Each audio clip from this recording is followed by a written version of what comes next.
Thank you very much, Mark, and welcome all. Welcome to the Global Digital Currency Conversation Forum, the first of its kind in the world, taking place in Brisbane, Australia, during the G20 Leaders Summit. Australia is this year's G20 chair.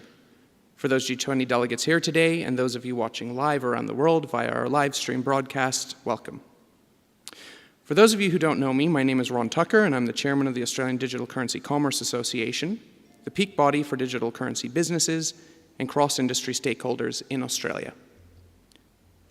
ADCCA and its members have put this forum together because we believe the promise of this technology is so great that this conversation must start today. A conversation about global frameworks and financial inclusion for digital currencies such as Bitcoin. Bitcoin, a currency without boundaries, is set to shape the world of finance in ways we are only starting to comprehend.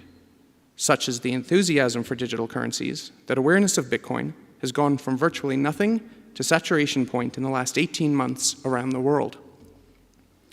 Such high growth, however, can come with risks, if not robustly addressed early on, and that is why we are here, to begin a more formal conversation about what we can all do, working together, to ensure this promising industry grows quickly and sustainably with best practice regulations, frameworks, and healthy regulatory oversights.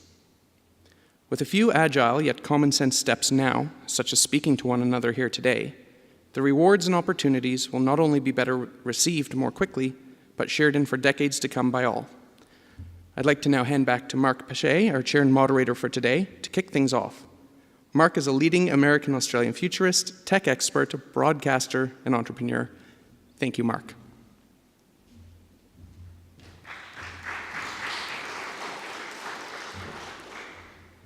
Thank you, Ron. It was only when I sat down that I realized I didn't introduce myself to any of you. So, hi, folks.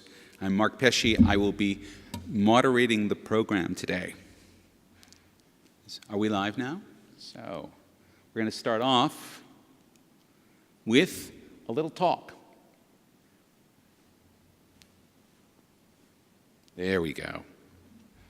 And I want you to come with me on a little bit of a journey this afternoon. We're going to jump into the TARDIS and set the controls for 1989, 25 years ago. So, November 1989, what's happened? Well, the Berlin Wall has just come down, and all of a sudden, people are feeling, particularly in Europe, very differently. They're no longer under the cloud of the superpowers threatening each other with nuclear war. People are starting to get very expansive in their thinking. And I want to focus on just one of these persons. He's a computer scientist. He's got a very plum job. After he graduated from Oxford, he got hired to work at the Center for Nuclear Research in Europe, or CERN. They have the largest atom smasher in the world in 1989. It's so big that the cyclotron ring actually extends underneath the Alps from where it is. And what do? Well, they smash atoms together and they take a look at what happens when they smash the atoms together. They have all sorts of computers there to read the results of what happens when they smash the atoms together. Physicists come from all over the world to gather their data. And all of the computers they have at CERN are all different. All of them are highly specialized. Almost none of them can talk to one another. And so you have this problem where a scientist can conduct an experiment, get data for that experiment, and then can't share the data that they've gathered with their colleagues because all of the colleagues are using different computer systems. So if you had an IBM computer, it wouldn't talk to a Sun, wouldn't talk to a PC. And that meant that this wealth of data that was being collected could only be handled in a very small number of researchers. Now, by 1989, there'd already been a standard way of connecting computers together. It was called TCP/IP. Today, we call it the Internet. It had been developed by the Defense Department 20 years before that. So computers could talk together in 1989, but they couldn't agree on what to talk about, and they couldn't agree on how to share what they were talking about. So in March of '89, this 26-year-old Englishman living in Geneva, working at CERN, he wrote a white paper. The white paper was titled, very simply, Information Management, a Proposal. And his boss read it and then scribbled on it, vague, but exciting. So in his proposal, he defined 3 elements: that needed to exist in order to create an open information environment between all sorts of computers. The first thing is you'd need to be able to connect the computers together to a common network. And the internet already existed, so it's like, okay, tick, that's done. Second, the computers had to agree on a common method to exchange information from one another. This is known as a protocol.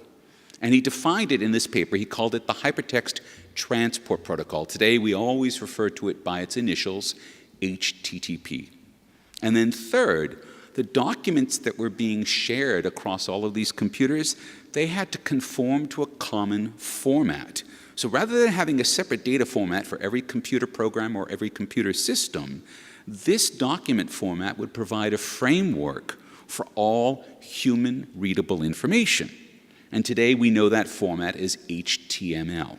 So these three elements, HTML documents requested by HTTP being sent over the internet, when you put those together, that brainy Englishman invented the World Wide Web. The World Wide Web took all of these individual stores of data that were residing already on machines all around the world and created a unified sea of material.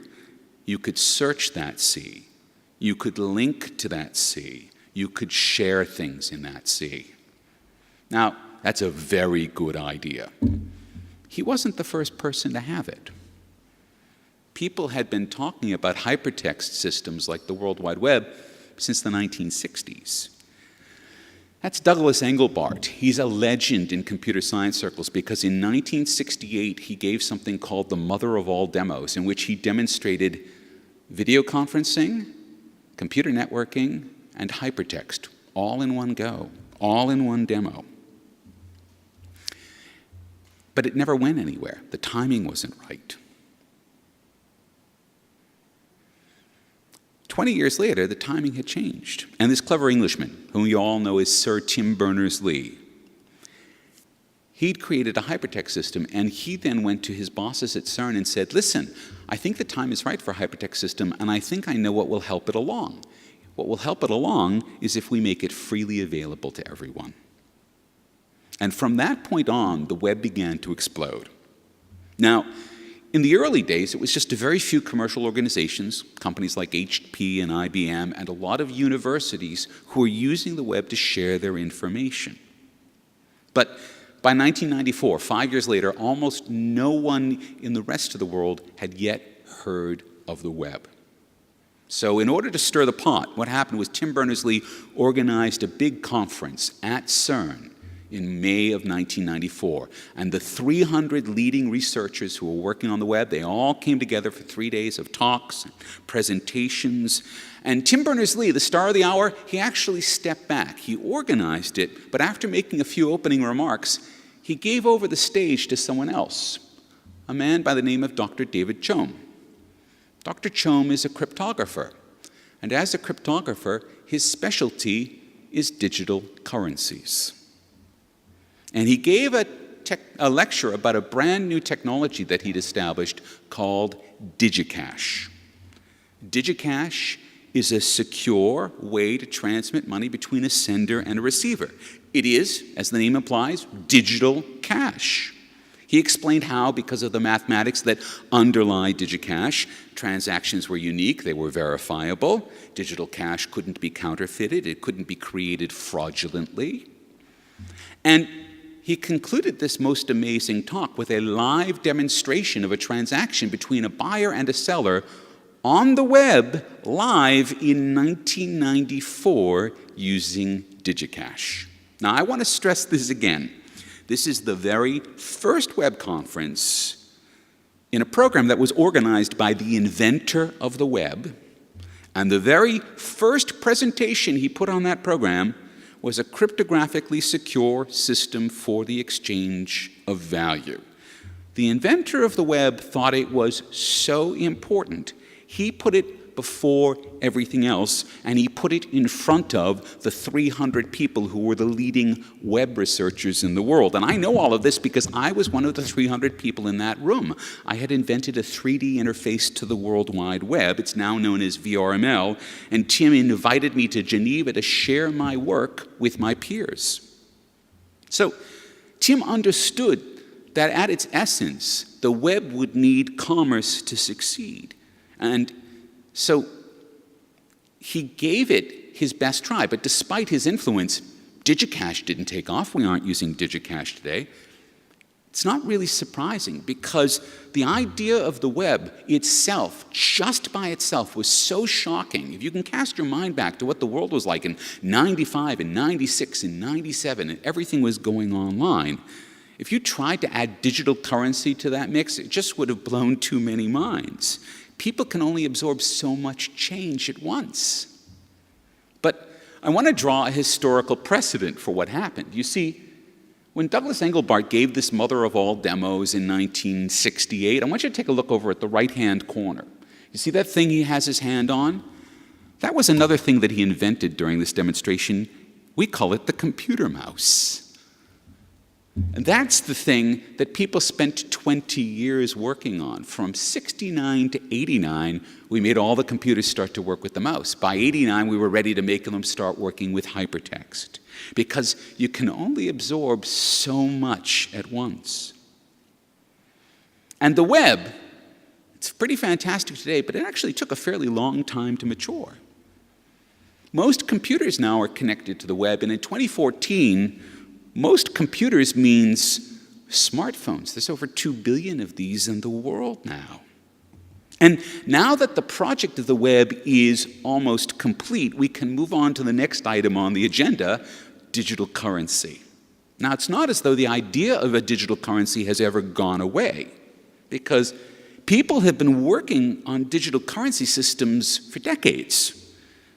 But they've all been commercial solutions. And for reasons of both timing and the fact that the market seems to want a freely available solution, none of these digital currency solutions have really caught on. So in other words, the prerequisites of a successful digital currency seem to be identical to the prerequisites of a successful hypertext system. The timing has to be right, and it has to be freely available. So, next stop, 2008. This is 14 years after Dr. Choem demonstrated DigiCash at CERN, and a mathematician named Satoshi Nakamoto publishes a white paper titled Bitcoin, a peer-to-peer electronic cash system.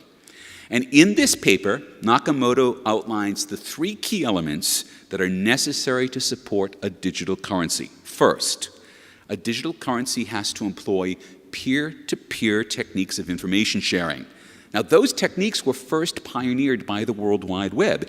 Every computer on the web can potentially both send and receive documents using HTTP. So each computer on the web is already part of a large pool of peers. Second, a digital currency must show proof of work. That's the equivalent of the maths teacher asking you to show how you arrived at the solution of the problem in your homework. Nakamoto described the structure of a publicly inspectable transaction record, a ledger. That, of course, is known as the blockchain.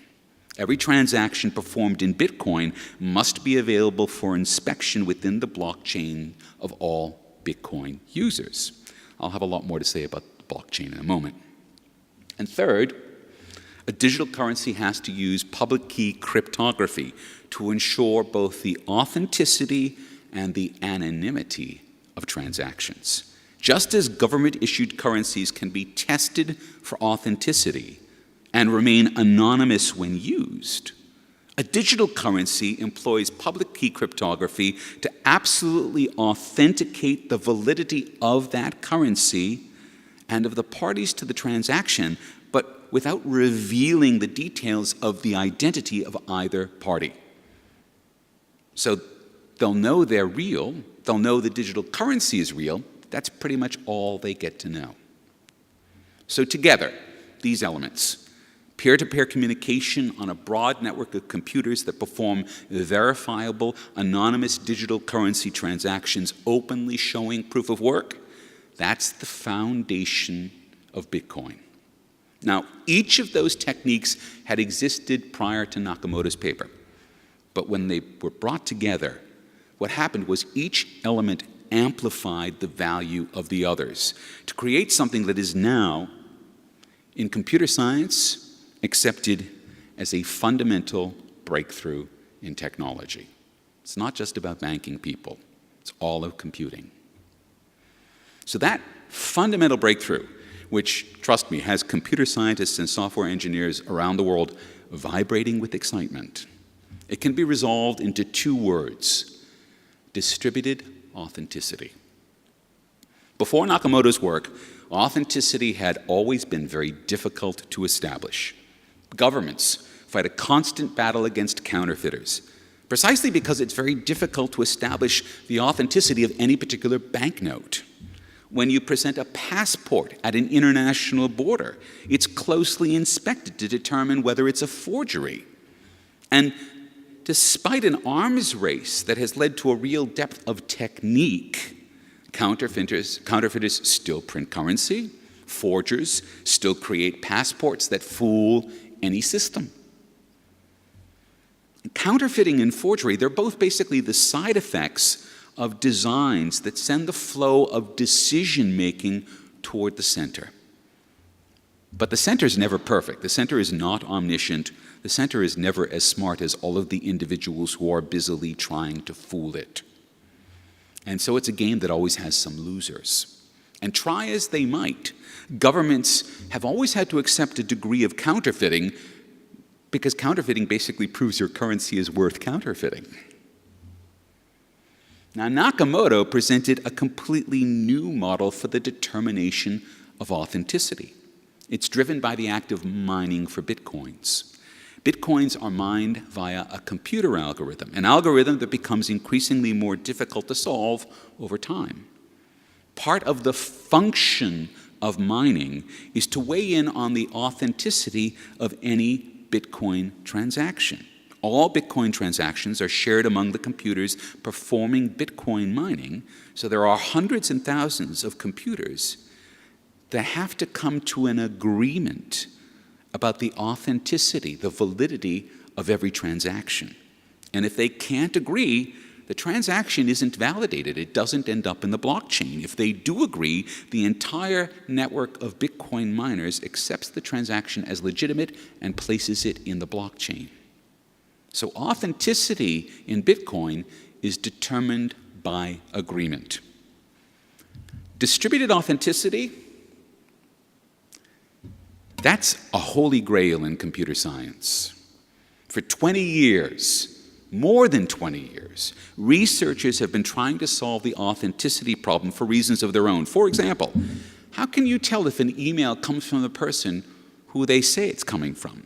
How do you know if someone has permission to access this computer? How do I know if this payment is legitimate? These are real-world problems that people encounter every single day. And all of the solutions that we use to solve these problems daily have relied on centralized systems of trust.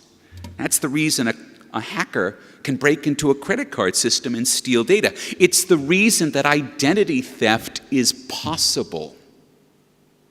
So distributed authentication, what it does is it provides a one-size-fits-all solution to those problems. Now, the first and most obvious solution, and the one that Nakamoto explored in his paper, is the creation of a digital currency. A digital currency is low-hanging fruit. It's very big, it's very valuable, it's very useful. There's a lot of other fruit that's ripe for the picking. And even with the magnitude of the breakthrough with Bitcoin, success was not necessarily assured. So to seal its fate, Nakamoto made all of his work public. He offered up Bitcoin as an open source software project. Anyone can use Nakamoto's work freely, without a restriction, without fees. And so, as was the case for Sir Tim Berners-Lee's work on the World Wide Web, that decision to make Bitcoin open and invite others to build on what he had started, that created a crucial point of difference between Bitcoin and any other digital currency system. It also provided a working example of distributed authentication. And it wasn't very long until other clever folks started to work out how that could work for them.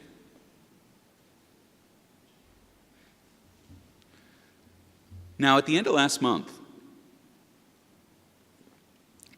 Wired magazine published an article about a programmer named Christopher Ellis. Christopher Ellis has created something he's calling the World Passport. It's built on top of the blockchain. Ellis has a passport that uses a network of passports to create a system of distributed authenticity. Now, he says, I wanted to create a voluntary ID system in which my proof of existence could be backed by a social network of my choosing. And because Bitcoin has been built out of open source software, it wasn't a particularly difficult task for Ellis to modify the distributed authentication of the blockchain for use in this World Passport. And Ellis has created the World Passport as open source software. Governments are now free to sign digital versions of their state-issued IDs, making them impossible to forge. Think about that. He said, the real story here is why governments didn't invent this sooner. I came up with this over a weekend in my spare time. Why didn't they? Now, Ellis very modestly understates the magnitude of his accomplishment. He has given governments everywhere in the world a way to create identification systems that can't be spoofed, because it's a system that doesn't rely entirely on centralized decision-making. What happened? He's taken the new capabilities offered by distributed authentication and he's blended them with existing systems. Each mechanism reinforces the other. And where centralized and decentralized authentication systems come in agreement, well, from the government's point of view, that means that authenticity is guaranteed. And that's a huge win.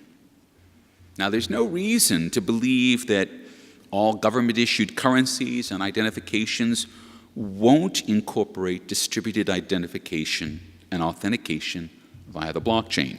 In fact, when you consider the growing threat of identity theft, it could very well be that the public is going to lead governments into mandating the use of distributed authentication systems because of the kind of safety it provides.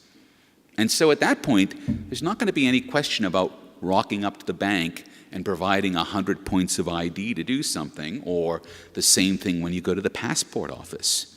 Our identities will be derived from an agreement between the powers that be and the new distributed power of the blockchain. Now, it's good and it's necessary that we have foolproof forms of identification. We aren't the only ones who need that kind of surety. From the moment you plug something into the internet, it is under attack. To be connected is to be swimming in a sea that has predators. And that's only getting worse. The number of intrusions are only getting worse. The kinds of exploits are only getting more sophisticated. And the reason that's the case is because it's very hard to determine whether someone coming in over the network has the permissions to do what they're trying to do on whatever device. So 2 months ago, IBM, they announced something called their ADEPT project. The ADEPT project promises to embed the blockchain into every networked device. That means that any device would be able to determine both the authenticity of any request made to it over the network and to be able to check whether the appropriate permissions exist to execute that request. Now, for years, we've been hearing that our electricity generation plants, which are attached to the internet, are under threat from hacker attacks that could shut them down and cause chaos and panic. Okay, that's fine. We should fix that. We're about to have a world in 2017 of 10 billion connected devices. and every one of those connected devices can potentially be exploited and subverted by a hacker. And every one of us is carrying around a smartphone, a very sophisticated network device that can be subverted by a network attack. And of course, what's happening now is we're moving our payments on these devices with NFC and Apple Pay and other systems. And the more we do that, the more tantalizing it becomes to attack these devices so they can be used to steal from us. Okay, so IBM is saying that every internet-connected device should be equipped with its own blockchain to give it the same kind of safety from tampering that Christopher Ellis promised with his world passport. That could become a feature of every one of our connected devices. Now, is that going to eliminate computer crime? No. No. Most computer crime has a social aspect because it is far easier to talk someone into giving you all their money than it is to actually steal it from them electronically. But it would mean that as we wire our houses and our lives into the Internet of Things, we wouldn't need to worry about someone turning on the gas in the oven while we're away for our holidays, which is a real possibility now. So Bitcoin and the blockchain in 2014 are roughly where the web was in 1994. There's a lot of excitement. There's a lot of development. Almost every day there's something new. Someone's invented something else. And there's this amazing sense of possibilities opening up. And take it from me, because I was there and I can tell you that this feels very much the same. There's more bankers involved this time, but it still feels very much the same. The web exploded into public consciousness in 1995. That was after years of almost invisible work by researchers all around the world. Well, it's been 6 years since Nakamoto published his Bitcoin paper. And that feels very much like the 6 years between Tim Berners-Lee writing the vague but exciting white paper and the emergence of the web as the most significant technology of the 20th century. What that 6 years is, that's the space between the lightning and the thunder. Now today, all day long, we're going to hear from people who understand the importance of the blockchain. They understand it from different aspects. Some of them will be technical, some of them will be business-oriented, some of them will be cultural. They're going to share with you what they've learned about the blockchain, about distributed authentication, and about Bitcoin, which is the first and most obvious use of the blockchain, and how it's going to transform not just finance, but governance and law and much else besides. Now, in 1994, we knew the web would change everything. But we never imagined the world that we would live in today. Because this world isn't the product of 300 people. It's the product of the 2 billion people who daily use the web. 20 years from now, the blockchain is going to be everywhere. It's going to be part of our lives. And Bitcoin is going to be the indispensable lubricant in a digital economy transformed in almost every aspect. Let's get going.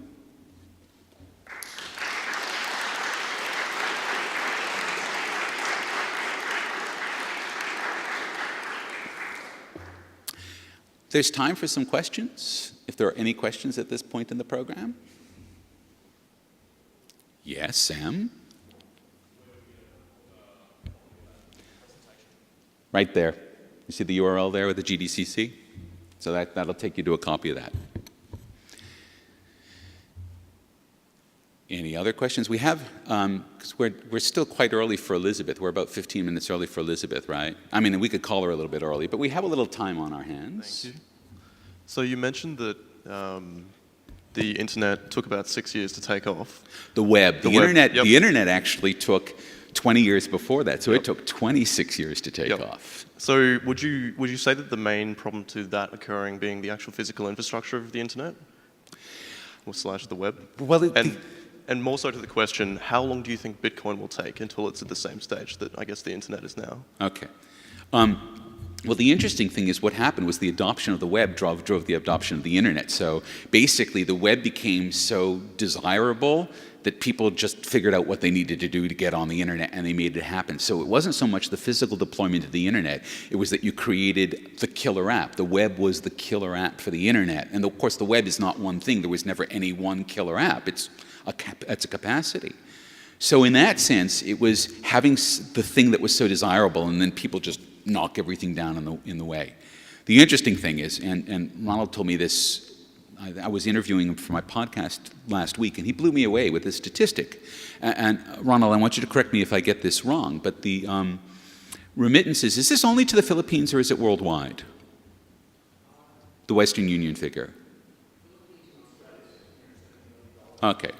All right. So the number of remittances, the dollar value of remittances between Australia and the Philippines, $670 million a year, the dollar flow is now larger in Bitcoin than it is through Western Union.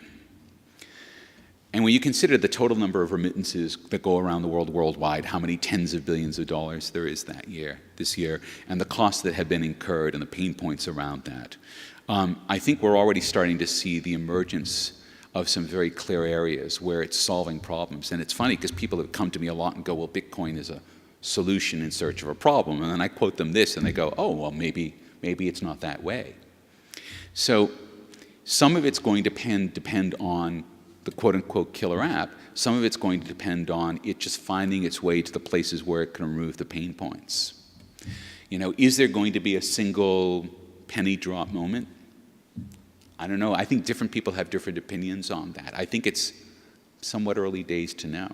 But if it becomes another important financial instrument, which is where it seems to be headed, then it simply becomes something that improves it. Now, that said, it's possible to build very unusual or very novel financial structures using distributed authentication, not necessarily Bitcoin, but using the blockchain that we haven't had the capacity to create before. And I think those are going to be quite transformative. But I also suspect that those will come to us from the developing world, where they don't have a strongly banked, strongly finance-supported infrastructure, because that's actually where they're going to need it first. Cool, thank you. Hi, just a question. If the Bitcoin transactions are truly anonymous, how is it possible to know that the full value of the Australian Philippine transactions are in excess of $670 million? That's a very good question. $670 million is just remittances that go back in normal fiat from Australia to the Philippines every year. The Western Union statistic is available on the web. You can Google that.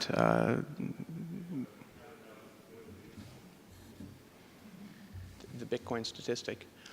I'd have to look up the source online, but it's one of the more commonly known facts in the Bitcoin ecosystem right now. Several months ago, Bitcoin surpassed Western Union in terms of daily global transactions. Easily Googleable.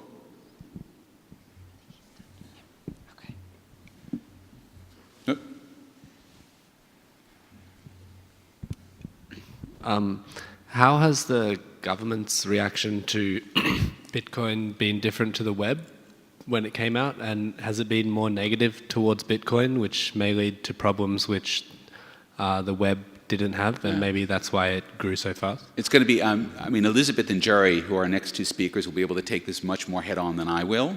So is that, but that said, because Bitcoin is a currency, and currencies have always been the monopoly privilege of a nation state, when you have something that starts to infringe upon a monopoly, there always is a degree of accommodation as you make way for the new.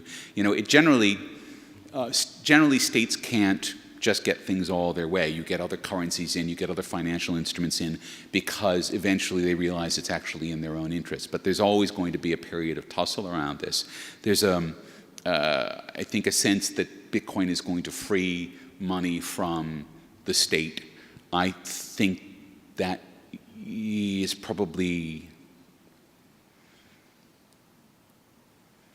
naive, but I do think that it places the function of the state as a money issuing entity in a very different configuration.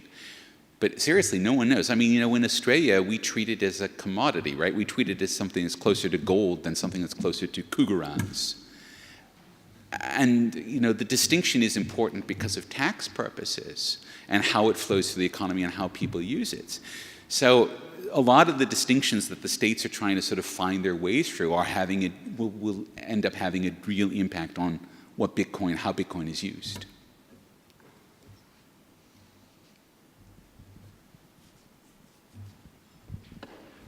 Mark, you made an interesting comment.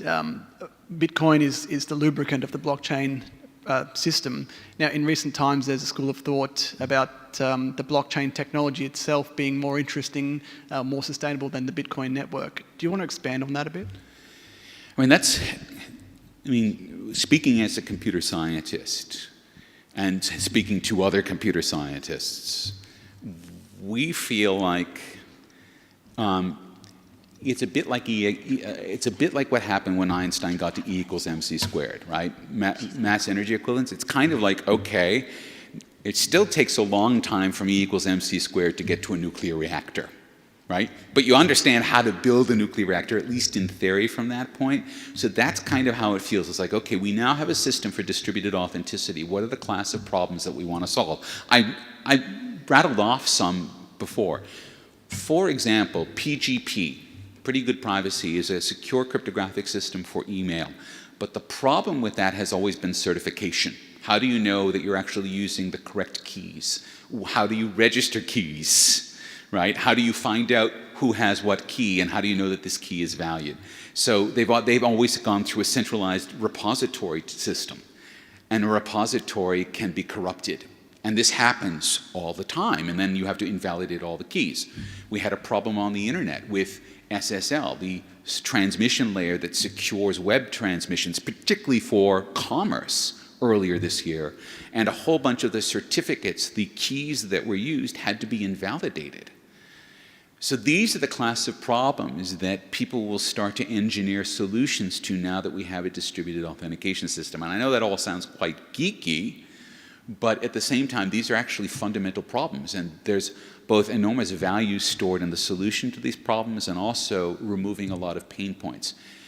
I don't think we're ever going to get to a lock that can't be broken, but probably what we've done is we've gone to the next level in making locks that are difficult to spoof, which simply means that thieves find another way around. They don't rely on unlocking it, they rely on getting you to turn the lock for them, right? It's the whole social thing. All right, so that's sort of one aspect of it, but I think that the other aspect around the Internet of Things, so IBM's Adept initiative, which will essentially, if it comes to fruition, embed the blockchain into every network device in the world, and use the blockchain to provide a list of the restrictions and capabilities of that device for the other devices. That's an incredible capacity. It's something that as we enter this world of billions of network devices, we're going to need that or something just like that, or else this world becomes much more fraught with dangers than it could be if we wanted to be a usable part of our lives. Another way, separating Bitcoin from the blockchain technology is a popular debate at the moment. Do you have an opinion on that? I'm sorry, separating it, could you say it into the mic so I can... Separating the blockchain and blockchain technology from Bitcoin. Right. That's a sort of a debate going around at the moment, and there's differing views from a technical perspective. Do you have a view about that? Well, okay, but what do you mean by separating the blockchain from Bitcoin, though? Yeah, I think that's the question I'm asking. All right. Well, I mean, the thing is that because the source code is open, anyone can go in, and we have Litecoin, we have Dogecoin, we have all the different Kanye coin, we have all of those, we have Namecoin, Solarcoin, there's all of these different quote-unquote currencies, which all get used for different purposes, which are all built on the blockchain, but are separate universes of blockchains and separate universes of miners and all of that. And that to me seems like it's a very good way of doing it. If you're saying that all projects that use Bitcoin should somehow refer to the Bitcoin blockchain, I don't think there's any need for that. It's kind of like saying that you have to keep all of the data in the world on a single disk drive. Why would you want to do that? Thank you. Oh, in the back. This kind of leads on to the last question.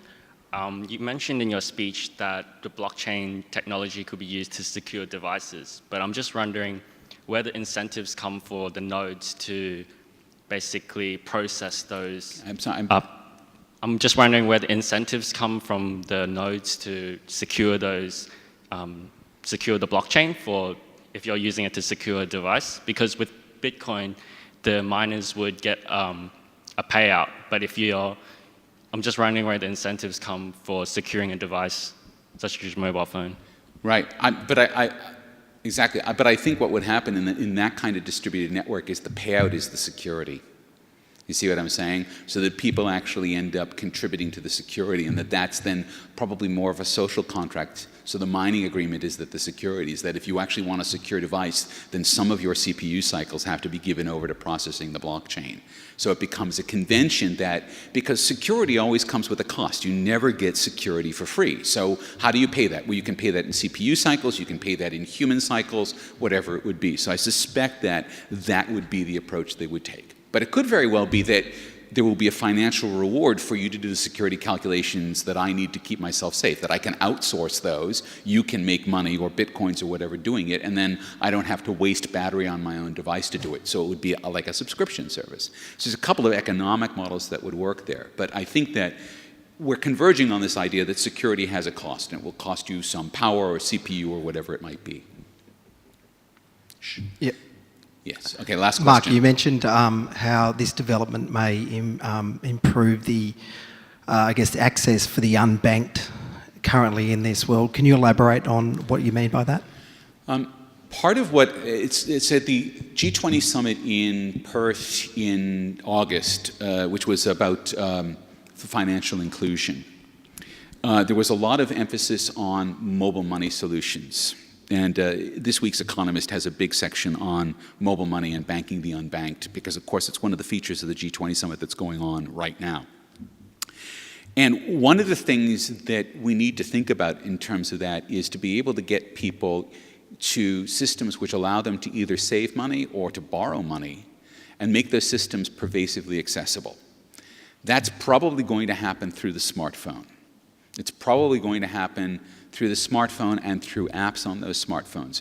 Now the question at that point is whether you actually then resort to a formal banking system, and we've actually found there's a great deal of resistance in the formal banking system to banking people who are essentially poor, or through the creation of apps, whether you can actually create the functional equivalent of banking systems. The blockchain is the functional equivalent of a banking system, and it's possible to embed a blockchain inside of a mobile device.